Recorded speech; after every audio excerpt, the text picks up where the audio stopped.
Price the Lord.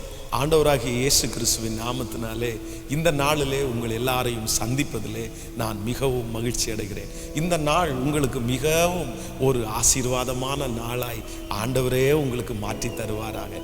இன்றைக்கு நம்ம ஒரு வசனத்தை தியானிக்க போகிறோம். அப்போஸ்தலர் நடபடிகள் 28வது அதிகாரத்திலே நம்ம 3வது 4வது வசனத்தை வாசிக்க போகிறோம். பவுல் சில விறகுகளை வாரி அந்த நெருப்பின் மேல் போடுகையில் ஒரு விரியன் பாம்பு அனல் உரைத்து புறப்பட்டு அவனுடைய கையை கவ்விக்கொண்டது.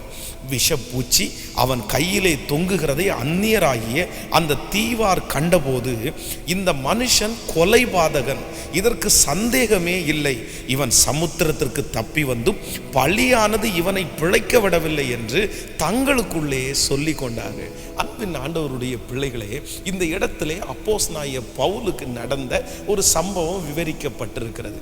அப்போஸ்தலனாகிய பவுலும் அவனோடு கூட சில மனிதர்களும் கப்பற் பிரயாணத்திலே இப்பொழுது மிகவும் வருத்தம் கண்டு அந்த கப்பல் உடைந்து அதில் இருக்கிற சில பாகங்களை பிடித்து ஒரு தீவிலே அவர்கள் கரையேறுகிறார்கள். அந்த தீவினுடைய பெயர் மெலித்தா என்கிற தீவு. அப்போ அந்த மெலித்தா தீவில் உள்ள ஜனங்கள் எல்லாரும் இவர்களை பார்த்த உடனே அவர்களுக்கு ஒரு பெரிய பரிதாபம் வருகிறது. ஐயோ, இத்தனை நாட்களும் கடலிலே இவர்கள் ரொம்ப வருத்தப்பட்டு இவங்க அழகாய் உயிர் தப்பிச்சு வந்திருக்கிறாங்க, இவங்க உடம்பெல்லாம் ரொம்ப குளிரா இருக்குது, அதனால இவர்களுக்கு தீ மூட்டி குளிர்காய வைக்கிறதற்காக அவங்க ஒரு பிளான் பண்றாங்க.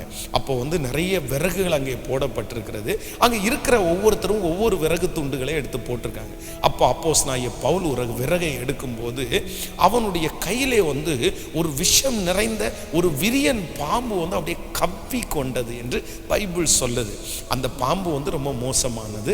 அதுவும் விரியன் பாம்பு என்கிறது அது ஒரு மனுஷனை சீண்டிருச்சுன்னா அது அந்த உடனே அதில் வீக்கம் வரும், அந்த இடம் வீங்கிரும், அவனுடைய வாயிலிருந்து நுரை தள்ளி சில நிமிடத்திற்குள்ளே மரித்து போகிற அவ்வளவு விஷம் நிறைந்த பாம்பு. அப்போ இந்த பாம்பு அவனுடைய கையை கவ்வி கொண்ட உடனே அந்த ஜனங்கள் எல்லாருமே அவனுக்கு விரோதமாய் பேச ஆரம்பிச்சாங்க.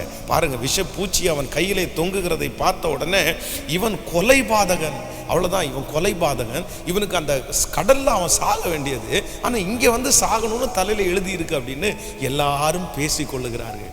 ஆனால் பரிசுத்த வேதாகமம் சொல்லுகிறது, அவர்கள் நினைத்தது போல அங்கு நடக்கவே இல்லை. என்ன வார்த்தை ஆண்டவர் பேசுகிறார் என்றால், இந்த சத்தத்தை கேட்டு கொண்டிருக்கிற உங்களுடைய வாழ்க்கையிலே உங்களை சுற்றி இருக்கிற நிறைய பேர் உங்களை குறித்து அவர்கள் ஒரு காரியத்தை நினைத்து கொண்டிருக்கலாம். உங்க வாழ்க்கையில நடக்கிற ஒரு தீமையை குறித்து, ஒரு அவமானத்தை பார்த்து, இல்லை என்றால் ஒரு காரியம் தடையாகிறதை பார்த்து அவங்க ஒவ்வொருத்தரும் ஒவ்வொரு விதமாய் ஒருவேளை நினைத்திருக்கலாம். இந்த சத்தத்தை கேட்கிற நீங்க நினைக்கலாம், அவங்க நினைச்சது மாதிரி என் வாழ்க்கையில நடந்துருமோ, அவங்க இப்படி நினைக்கிறாங்க, நான் ஒன்றும் இல்லாம போவேன்னு நினைக்கிறாங்க, என் ஜெபம் கேட்கப்படாதுன்னு நினைக்கிறாங்க, நான் கீழே விழுந்து நான் எழும்ப மாட்டேன்னு நினைக்கிறாங்க, அவன் பேரற்று போவான்னு நினைக்கிறாங்க.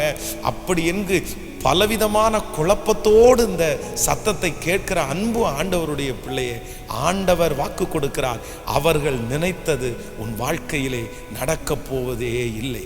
எப்படி அப்போஸ்தலனாகிய பவுல் வீக்கம் கண்டு சடுதியிலே விழுந்து சாவான் என்று அவர்கள் நினைத்தார்கள். ஆனால் வேதம் சொல்லுகிறது, அவர்களுக்கு முன்பாக அவனுக்கு ஒன்றுமே நேரிடாததை அவர்கள் பார்த்த உடனே அவர்கள் சொன்னார்களாமா, தேவர்கள் என்று சொன்னார்களாமா. நான் நம்புகிறேன், இந்த சத்தத்தை கேட்கிற உங்களுடைய வாழ்க்கையிலே உங்கள் சொந்தங்கள் உங்களை குறித்து நினைத்திருக்கிற அந்த தவறான நினைவுகளை கர்த்தர் மாற்றுவாராக.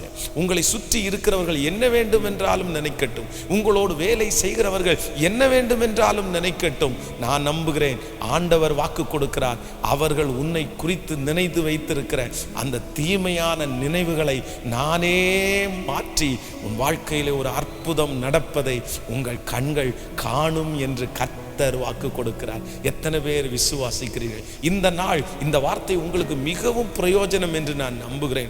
நிறைய பேர் உடைந்திருப்பீர்கள். இப்படி நினைக்கிறாங்களே பாஸ்டர், நான் விழுந்துருவேன் நினைக்கிறாங்க பாஸ்டர், நான் வெட்கப்படுவேன் நினைக்கிறாங்க பாஸ்டர், இந்த கடனை நான் கட்ட மாட்டேன்னு நினைக்கிறாங்க பாஸ்டர், என் பிள்ளைக்கு திருமணம் ஆகாதுன்னு நினைக்கிறாங்க பாஸ்டர், படுக்கையில கிடக்கிற நான் இனி எழும்ப மாட்டேன்னு நினைக்கிறாங்க பாஸ்டர்.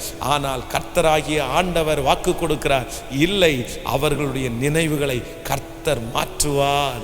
ஆமென் சொல்லுங்க.